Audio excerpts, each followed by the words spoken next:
Jesus knew the Pharisees had heard that he was baptizing and making more disciples than John. Though Jesus himself didn't baptize, his disciples did. So he left Judea and returned to Galilee. He had to go through Samaria on the way. Eventually he came to the Samaritan village of Sychar, near the field that Jacob gave to his son Joseph. Jacob's well was there, and Jesus, tired from the long walk, sat wearily beside the well about noontime. Soon a Samaritan woman came to draw water, and Jesus said to her, "Please give me a drink." He was alone at the time because his disciples had gone into the village to buy some food. The woman was surprised, for Jews refused to have anything to do with Samaritans. She said to Jesus, "You are a Jew, and I am a Samaritan woman. Why are you asking me for a drink?" Jesus replied, "If you only knew the gift God has for you and who you are speaking to, you would ask me, and I would give you living water." "But sir, you don't have a rope or a bucket," she said, "and this well is very deep.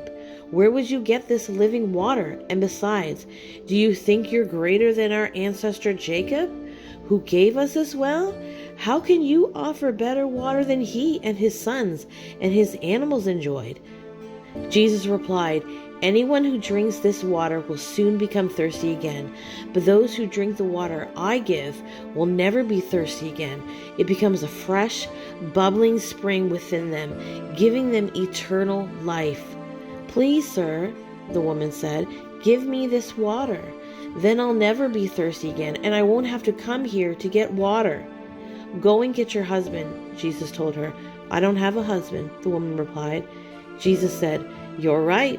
You don't have a husband, for you have had 5 husbands, and you aren't even married to the man you're living with now. You certainly spoke the truth." "Sir," the woman said, "you must be a prophet. So tell me, why is it that the Jews insist that Jerusalem is the only place of worship, while we Samaritans claim it is here at Mount Gerizim, where our ancestors worshipped?" Jesus replied, "Believe me, dear woman, the time is coming when it will no longer matter whether you worship the Father on this mountain or in Jerusalem. You Samaritans know very little about the one you worship, while we Jews know all about him, for salvation comes through the Jews. But the time is coming, indeed it is here now, when true worshippers will worship the Father in spirit and in truth. The Father is looking for those who will worship him that way, for God is spirit. So those who worship him must worship in spirit and in truth." The woman said, "I know the Messiah is coming, the one who is called Christ. When he comes, he will explain everything to us." Then Jesus told her, "I am the Messiah." Just then his disciples came back.